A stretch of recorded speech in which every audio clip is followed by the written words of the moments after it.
Hi everybody. I am coming to you today as part of the AJOS collaboration. The artists are doing a Mixed Media Madness for March for our collaboration. So it's our Joy of Sharing Facebook group of artists. So everybody's links are in the description box below. So be sure to go and check everybody's projects out and give them a nice comment and a thumbs up. And in the meantime, I was just sitting here in my living room with my footstool in front of my chair, and I always have a basket of art supplies close by. But my daughter, for Christmas, bought me Dura-Lar, and it is a polyester film type paper. It's translucent. It will take you can draw on it, you can use mixed media on it, you can cut it and you make stencils out of it. You can use it says ink, lead, and colored pencils. It erases easily, cuts cleanly. But I was sitting here and I thought, you know what, I'm going to just play with this a little bit, because she also bought me some Duralar ink. And when I opened the package from her that had these art supplies in it, everything was wrapped with the traditional white tissue paper. And so as I'm unwrapping things, I'm grabbing the tissue paper and folding it, smoothing it, and folding it up. And my daughter said, "Mom, why are you hoarding tissue paper? You'll get more it's cheap, you can buy more, you'll get more next year, you don't have to hoard it, you don't have to save it." And I said, no, you don't understand. I will use it when I'm making art. So anyways, I kept the tissue paper. So as I'm sitting here today, I thought, I wonder what kind of inks the Dura-Lar will accept. So first I tried the Noodler's ink. I have, I don't know, 4 or 5 different colors of this type of ink, which I love on paper, but it totally beat it up on the Dura-Lar.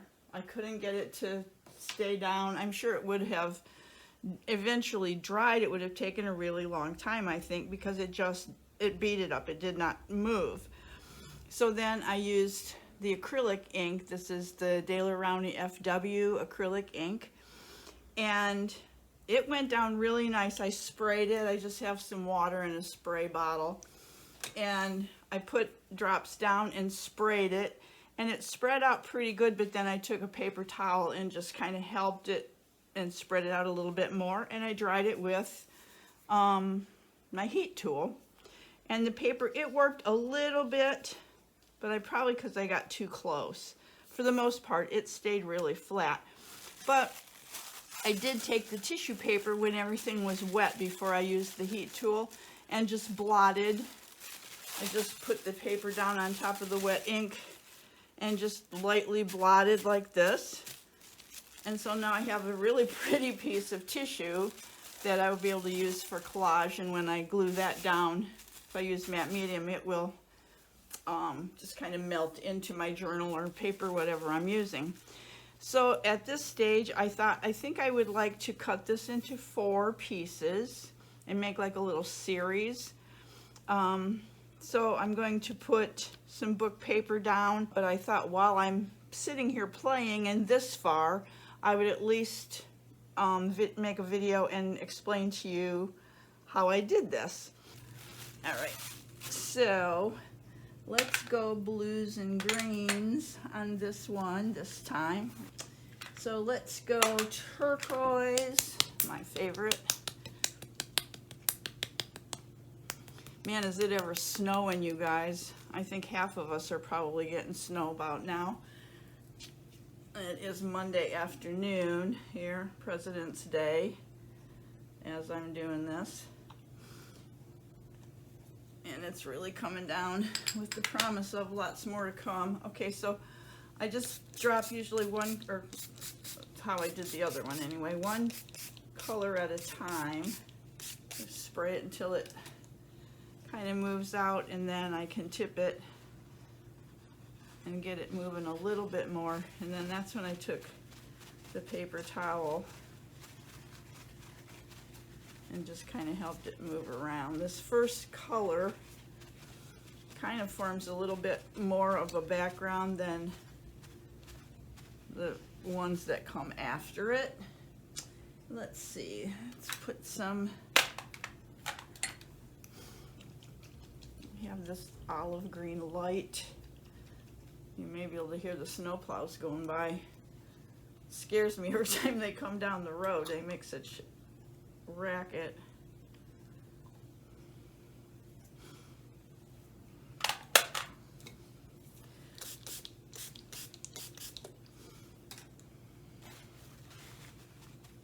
Oops, a little piece of book page there.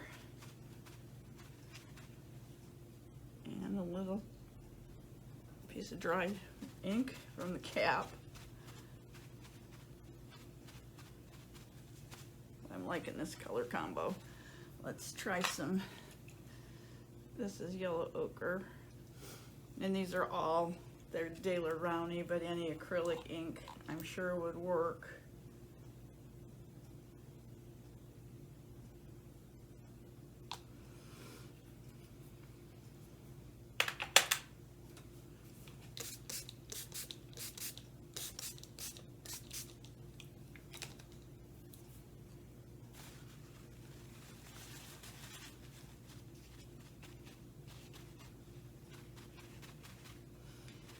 And when I put the noodler ink down on here and it beat it all up, I was able to just wipe it right off.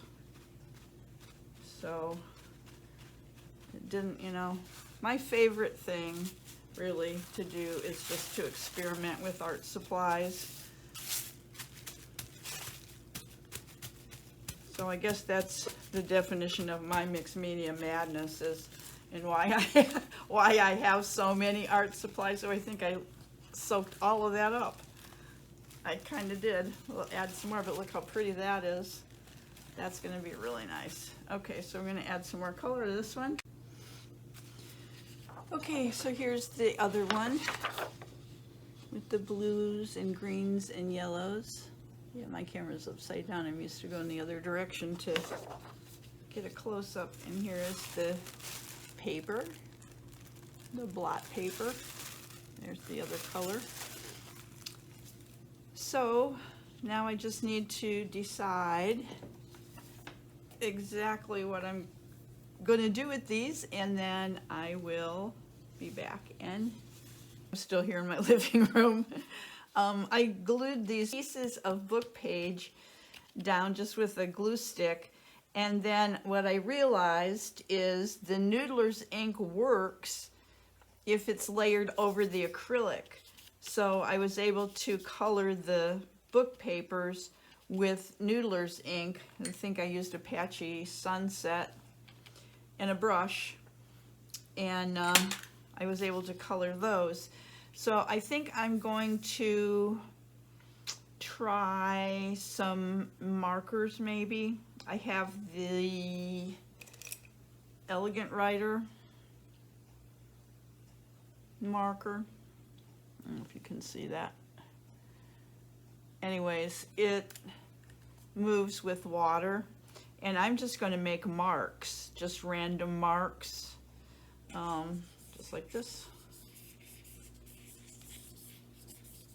And because I know that I'm going to be cutting this into pieces, I'm not too awfully concerned that these aren't pretty marks.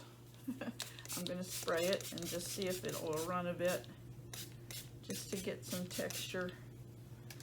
And it's supposedly black, but it turns blue or pink or purple depending on the substrate. Kind of, this is totally blue. In between each one of these layers, I've been using my heat tool to just dry it because I'm impatient. It's buckling a little bit, but not terrible. See, this is why I like to experiment, though. I can probably get some of that elegant writer to move around a little bit.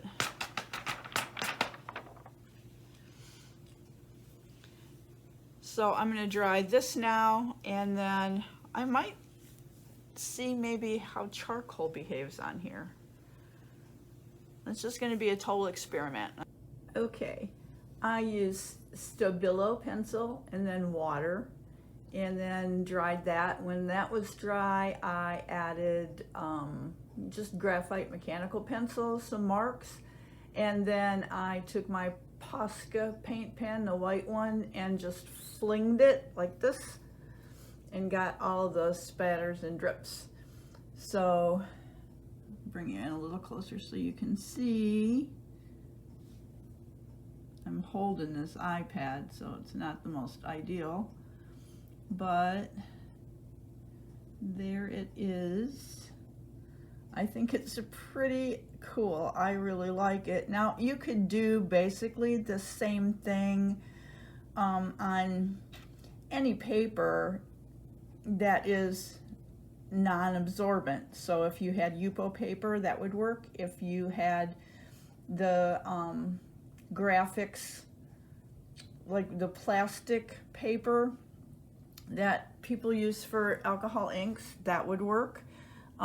Regular old freezer paper would work. There's my tissue paper.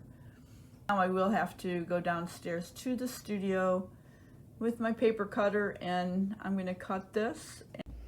Okay, back in the studio, and as you can see, I have cut my piece of Dura-Lar into 4 little pieces, and I'm having to hold my iPad because for some reason when I put it in my holder that's overhead, it keeps turning off, and I don't know why, but these are cut. So what I'm thinking is I could paint a canvas, and I'm sorry for the shaky camera work, but I'm trying to do this one-handed, but I could paint the canvas and then glue these down onto the canvas, or I could do the same thing on like a cradled panel. This is just an 8x8, but if I had a bigger size, I suppose these could go on there in some configuration or another, or they could be cut smaller, but same thing. I could paint the panel, or I have these small little canvases, a linen painting panel, 4x6, so they could be just mounted individually like that. Sorry. Like that. Or I have 16x16 and a lot of other sizes of watercolor paper that I could just either cut pieces that are a little bit larger than my Dura-Lar pieces and mount them on watercolor paper, or mount them all on this one big piece of watercolor paper and frame it. That would be pretty too. So there's lots of options here, but I think they turned out pretty. It was fun to work on a different substrate, so I'm glad. Thank you, Amy, for buying that for your mom for Christmas. So let me bring them all in here so you can see them better. I'll have some stills at the end. So that's my March mixed media madness, is experimenting with new art supplies. Why don't you check out in the description box below all of the other artists' links, visit their channels, see what their madness is all about, and in the meantime, go make some art. Bye.